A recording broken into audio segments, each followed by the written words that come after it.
Hey y'all, it's Coach in the Fight here. We're on the Sabbath day. And normally we're not really sure when we're gonna do shows on the Sabbath day. It's still a question whether or not it's actually work for me or not, or whether it's merits or not. I'm confusing work and merit sometimes. It would be a good thing for your works to get you merits, but that's something I think nobody's really used to. So, and I know I'm not. So we're gonna see. Well, I don't know how we're going to see. But what we are going to do right now is I was thinking of doing a Sabbath day class. Right? I have a book in mind. Let's see if we can find it here. All right, now the book that I'm looking for is the book of Jubilees. Now we're looking here, we just put in Jubilees into Google and we got like 60 million hits for this book. All right, now this one right here looks pretty good. It says the Book of Jubilees, pseudepigrapha.com. I didn't know pseudepigrapha.com existed. Definitely gonna go check that out. I ain't interested in nothing nobody else got to say. The one we believe we're looking at is 50. Wow, if this is, wow, guys. What? There's a pseudepigrapha.com that actually has the pseudepigrapha. Okay, well, we'll explore it later. Right now we want to explore chapter 50 of the Book of Jubilees. Now, the Book of Jubilees was written by Moses. This is one of Moses' books. It's one of the hidden books, apocryphal books. It was one of the books they didn't count in the 66 books. And I don't fully, disagree with, reducing the number down to 66. I mean, there's hundreds of these things. If somebody said, you here read the Bible and they put a book in front of you that was, the biggest book you ever seen in your life, it may be a little bit more intimidating than it is now with just 66 in there. But there's a lot more, and this is one of them. Now, this book here, it has a chapter on the Sabbath day, and that's what we're going to talk about right here. It says, what I want you to notice in here is that there is no absolute day, or we're gonna find out. Yeah, I don't want to pigeonhole myself and then remember how long ago it's been since I've read this book and find out that I was wrong later. So let's see if he tells us what day it's actually supposed to fall on. I'm not telling you that it doesn't tell you what day it falls on. For that, you'd have to go to Leviticus 23, and you would really have to dig deep into the feast, what the word says about Sabbath day, and we may do that too, just for grins and giggles. But in the meantime, let's look at some rules and stuff. Dear Heavenly Father, we come to you today, Lord, asking that you will open up all communication pathways, that we may hear your voice, understand your word, and learn to live it in our lives, Lord. In your Son's name we pray, amen. All right. So be it. And after this law, I made known to thee the days of the Sabbath. Now, one of the commenters on one of my videos there, I appreciate her or him, I think it's a her, bringing to my attention what the word law means in Hebrew, and I never really thought about it, that the law means Torah in Hebrew. Now, so I did, I'll take that instruction.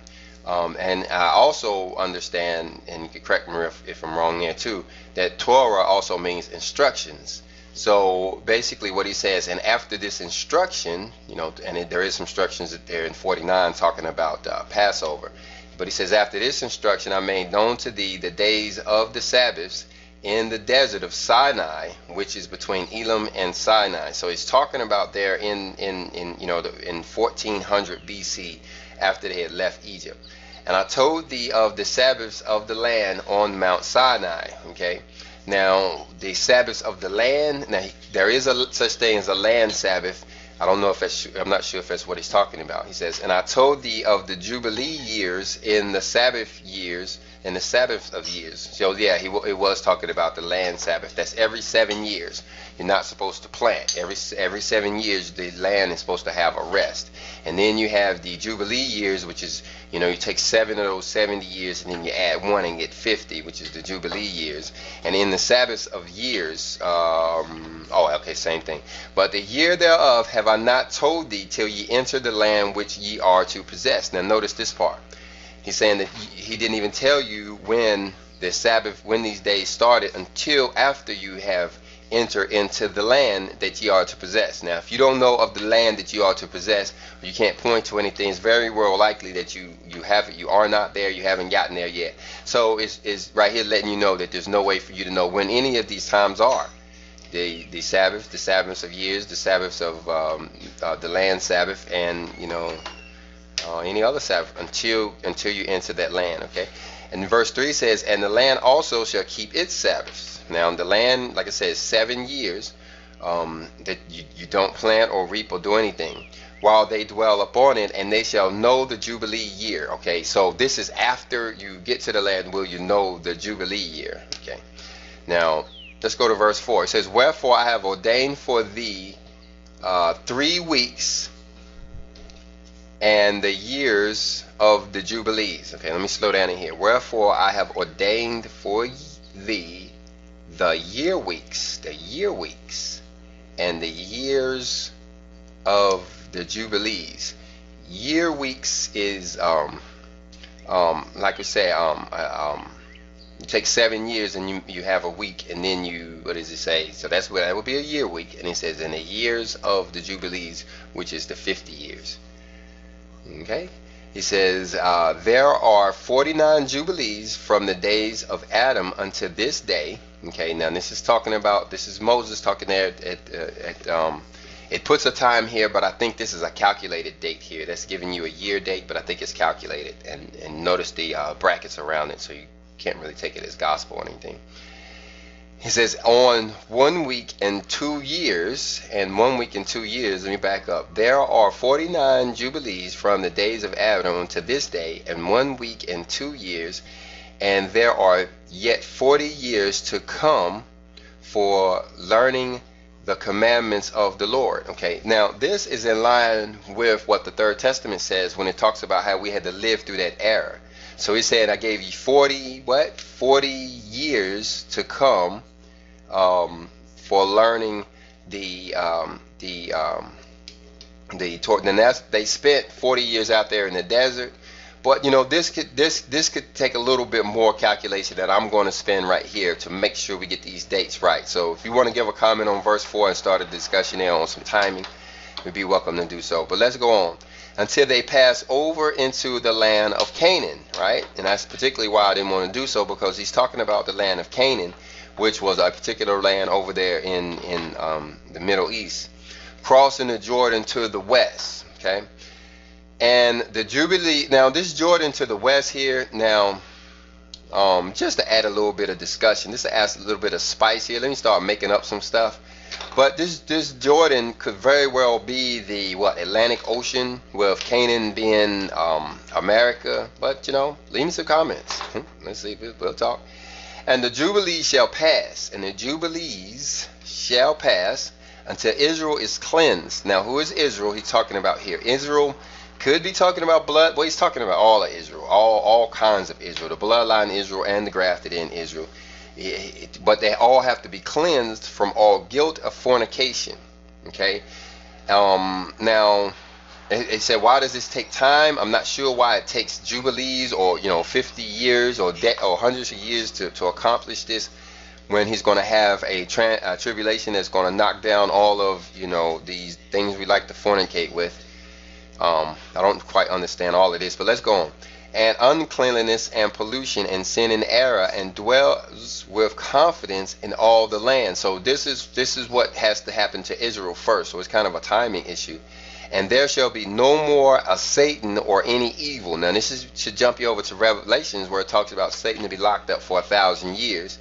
And the land shall be clean from that time forevermore. All right. So this is talking about the millennial age right here. Now, all right, let's go on. Sometimes I have to listen to the shows myself to kind of get an understanding. So I'll do that. I'll just come back and I'll listen to it. And behold, the commandment regarding the Sabbaths. Now, here we are right here on verse 6, and we're talking particularly about the Sabbaths. It says, I have written them down for thee, all the judgments and its laws. Remember, laws means instructions, right?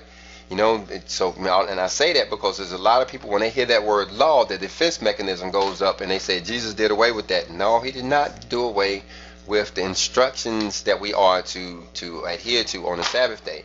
If you don't believe me, just look at what they are, what they consist of, and see, aren't they something that why would he get rid of it? Some of them. Well, I'll let you be the judge. I'm just going to read the scripture. He says, and 6 days shalt thou labor. Now, he don't tell you when the 6 days start. He just says 6 days. So, and this has been, I say this because this is beneficial to us, especially us, who have, jobs, working for others who require us to be there certain times of the week. So, and so as long as they give us 1 day off and we do what, we follow these rules on that day off, then we're safe. He doesn't pigeonhole us and saying, exactly what day it is. That's what I want you to get to understand. He's not trying to pigeonhole you, because and the reason why I do that is not to condone, whether or not you do or whatever. I'm just trying to take away some of the excuse when folks say, well, I had to work on Sunday. He didn't tell you it was Sunday. Oh, I had to work on Saturday then. He didn't tell you it was Saturday either. He just said take a day off. He just said take a day off. But on the seventh day is the Sabbath of the Lord. Okay? But he's saying this is serious. He says, in it shall ye do no manner of work. This is no work at all. Now herein lies the problem, for us who, we get a day off and the first thing we want to do is cut the grass or wash the car or, do such.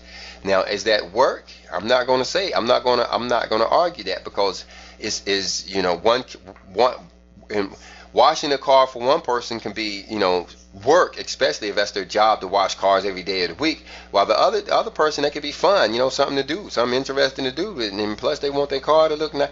But it's borderline for me. If you want to get personal for me, no, I don't wash my car or dog or tennis shoes or nothing else. I kind of just try to abstain from anything like work, all right, on the Sabbath day.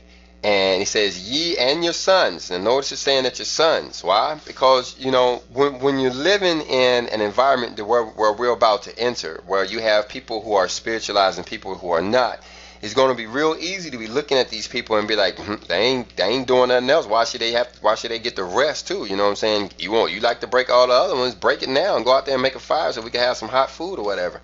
No, he's saying everybody has to rest, even those that, may or may not be, on your level, so to speak. And your men servants, right? And your maid servants, right? Right? Remember the end times promises promises Israel to have men servants and maid servants. I know who they are now. It makes perfect sense right now. So yeah, you Israel, expect men service and maid service, and when you get them, just like your cattle and your sojourners who are with you, they all have to rest on the Sabbath day. I promise I find my old dog out there somewhere. He is laid out like, like he dead. You have to look at him for a while. You hate to disturb him. What they say, don't wake sleeping dogs. So you got to sit there and look at him to see if he's still breathing out there. You know what I mean?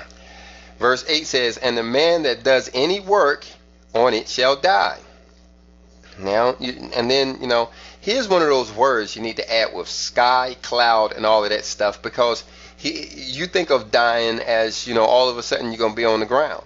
And therein lies the problem. Eve and, Adam and stuff, they bit of the tree of knowledge, they bit of the fruit, and they didn't instantly die, and they thought it was all right. That's probably what tricked Adam, was that, he's sitting there looking at Eve chew on this thing, talking about how delicious and good it is. Worst thing he can see is you got fruit juice, slipping down, growing down the cheek or whatever, and she can't stop eating the thing, talking about, here, honey, eat it, it's good. Look, I'm not dying. Look. And, no, it's a different kind of death that we're talking about. And, it's a death it's a different kind of death. It's not really, that she did die on that day. She did very well die on that day, but it wasn't the death that she was expecting. So she gave it to her husband. It wasn't the death that he was expecting either, so he ate it. And they both died on that day. Should have been more careful. Whosoever desecrates that day. Now, I'd like to have this in a Word document so I could look up desecrates. It says, whoever lies with his wife. Okay, lies with wife. Remember, that's kind of a parenthetical word there. So whoever lies with wife. These are rules, guys, associated with this day. Things you shall not do. People say, honoring the Sabbath day. Well, this is what it means, Hey, my wife might want to break once in a week, you know what I mean? Or whosoever says he will do something on it. Now, this is one of the complicated ones because, and I'm just now starting to understand this because if it were not for this phrase in here, the Sabbath day will be meeting day. The Sabbath day will be the meeting day. That will be the day that we all got around and we would talk about what we were going to do for the next week. We would spend all day in this meeting. We would be resting. Folk would be like, what you doing? You ain't working. You just sitting here. They would bring you some food. You sit around, eat pizza or something all day long while we have meetings about what we were going to do all week long. And he said, no, don't even be talking about what you're going to do. That's what that phrase says. That he will set out on a journey therein in regard to any buying or selling. Okay, so buying or selling or going out on a journey is forbidden on the Sabbath day. This is where we're messing up. We say, yeah, I keep the Sabbath day, but you're in Walmart. You know what I'm saying? You didn't travel down. That was a good day. That was the day you thought it was a good idea to go, down to, the local city or whatever and, have lunch. You know what I'm saying? That ain't what he's talking about. That ain't honoring the Sabbath day. He says, and therein regards any buying or selling, and whosoever draws water thereon, which he had not prepared for himself on the sixth day. Now, notice the language here. This is very important because he's saying that you can draw water if you have prepared to do so on the sixth day. Now, we're drawing water right now. We're in an emergency type situation where we are simulator drawing water. We're not really going to a well or anything like that, but it's just I'm just thinking of water. And so right now, if we had a water shortage and we needed some water, it would take too much for us to actually want to do, especially me, on the Sabbath day because it's too much involved in it. But if we had gone ahead and made the necessary preparations, laid everything out, had everything where it was supposed to be, so all we had to do was, wash our hands and get to work, and it would be a different. But if we had to, now start the whole process, which includes stuff like finding tools and washing this and cleaning that, if we couldn't do it, and that's what he's talking about. If we had not prepared earlier, then we could not do it. And that goes for a lot of things. Cooking is going to get to this preparation part right here. But let's go on. And whosoever takes up any burden, right? Takes up any burden, right? To carry it out of his tent or out of his house shall die. Now you say, well, what is a burden? I don't quite know. Chris, what would you say a burden is? Like if you were carrying something like, say, a sewing machine or. Okay. And you were to take your sewing machine to somebody else's house? Yeah. Okay, carried out of his tent or out of his house shall die. So you're going to take it so okay, so these are the people that's going to leave the property and go somewhere else and do the work. Oh, they on the Sabbath day down there, we can't do it, so we're gonna bring our sewing machine up here and do our sewing up here. Oh, I got you. Good job, Chris. All right, it says, verse 9 says, ye shall do no work whatsoever on the Sabbath day. Look, it keep on saying that work stuff, save what ye have prepared. See, you've already prepared for yourselves on the sixth day, so as to eat and drink and rest and keep the Sabbath from all work on that day. He's saying you can't do no work on the Sabbath day except rest. That's the only thing you can do, and it's what you have prepared. You can't even make for it. And I hate to use the word can't because a lot of people get hung up on that word. Well, I can't do this, I can't do that. And you get tired of it, and you need some separation from them, that level of people for a while, because you just want to say, man, just sit down. Sit down. Take a break. You're all right. You're going to be all right. I promise you. Your butt not going to get sore in one 24-hour period once a week. Sit down. I can't do this and I can't do that. No, you can't start cooking on the Sabbath day. You can't all of a sudden, go talk about you going to get some leaves off of a tree and make a fire and, make you some tea so y'all can have tea on the Sabbath day. You needed to do that yesterday. What was you doing yesterday? So the preparation part, but let's go on. And keep the Sabbath from all work. So you have to keep the Sabbath from all work and bless the Lord your God, right? Because it's going to tell you in a minute you have to eat. and he who has given you a day of festival and a day of holy. So this is a day to bless the Lord your God, who has given you a day of festival and a day and a holy day. Could you imagine what it was like if he didn't tell us to rest? We would be working 7 days a week. Our bosses and our wives and our husbands and our kids and our parents, we have us working 7 days a week. So blessed be his name, who has even given us a day to actually sit down and have a rest day in the first place. And a day of the holy kingdom for all Israel is this day among their days forever. And a day, let me back up. Who has given you a day of festival and a holy day, and a day of the holy kingdom for all Israel is this day among their days forever. Meaning we're gonna keep the thing forever. Now it's a lot of preachers, pastors. I don't know if it's just the Pentecostals or not. We about to check and find out if it's the whole who all believes that we ain't supposed to be keeping the Sabbath day. But what you gonna do about this word forever right here? You know what I'm saying? But they don't even believe this book at all, so they easily toss this one away. Jubilees, they can do that little thing with their mouth or whatever. He says, for great is the honor which the Lord has given to Israel, that they should eat and drink and be satisfied on this festival day. We're supposed to be eating, drinking, being merry, all sitting around not talking about what we're going to do, but they don't say nothing talking about, they don't say anything about talking about what we've already done. So, we may be sitting about talking about how the Lord praised us with this and how the Lord blessed us with that. You know what I'm saying? And, our festival day, the sons, even the manservants and the maidservants, everybody just having a rest day, a rest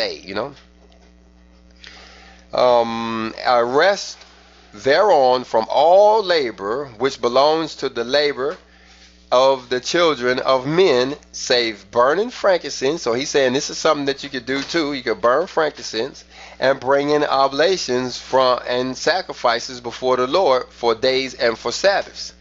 Now remember, this book was written back there along with Jubilee, with the books of Exodus, the book of Leviticus, it was written before Deuteronomy, and it was written after Exodus. So you tell me when it was written after Exodus, after Genesis, and it was written, before Deuteronomy. So this would have been back in that same time period. So we got to understand that we have further understanding of what he's talking about as far as oblations, frankincense, sacrifices, and all that kind of thing. We have to remember not to get caught up in the material and such. Okay, looking at verse 11, it says, this work alone shall be done on a Sabbath day. We got work to do. What? He just said, no, do no work on a Sabbath day. But he said, this work alone in the sanctuaries of the Lord your God, that they may atone for Israel. So in the sanctuaries, where are the sanctuaries? I'm talking about down at the church? No, it ain't talking about down at the church.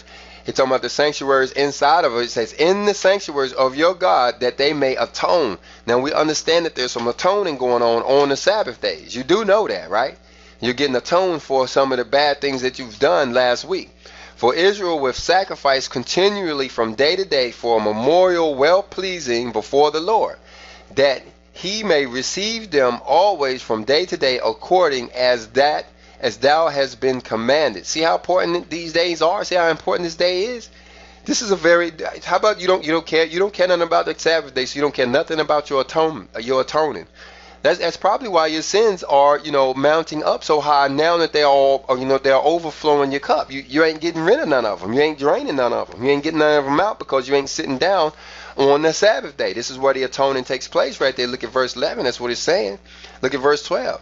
And every man who does any work therein, or if you do any work on the Sabbath day, or goes on a journey, meaning leave here, go traveling somewhere, jump in the car, good day to go way down to the fishing lake, I guess, or tills his farm, wants to get out there and start hoeing. We off work now, I guess I might as well tend to my garden. Whether in his house, or in other place, at the mama's house, you sitting in mama's house and, what I'm saying, you hoeing at mama's go, we ain't on the Smith camp. We ain't down there in Hermes Academy now, and we can come up here and hoe all we want. And whoever lights a fire, okay, and or rides on a beast. These are things that we can't do. We can't light a fire or even ride on a beast. So my kids like to ride on a dog. Sometimes, at least they used to. I guess they're getting, I don't know if the dog, one of them, I guess the kid's getting too big for the dog. But, they can't do that. Or travels by ship or on the sea. They can't go nowhere. Or whoever strikes or kills anything. Like I got a fly buzzing around. That fly was getting on my nerves a few minutes ago. And the best thing I could do was try to overwhelm the fly with shock. So what I would do, I completely covered my head up in the sheet. It was in the bedroom, a big fly too. And I completely covered my head up with the sheet. And whenever the fly would buzz, I would listen to the fly buzz around me. And I would take the sheet up real fast like a crazy man and just shock the fly. Like all of a sudden the world's coming after him. And it would work for, about 5 minutes. And then he would come back.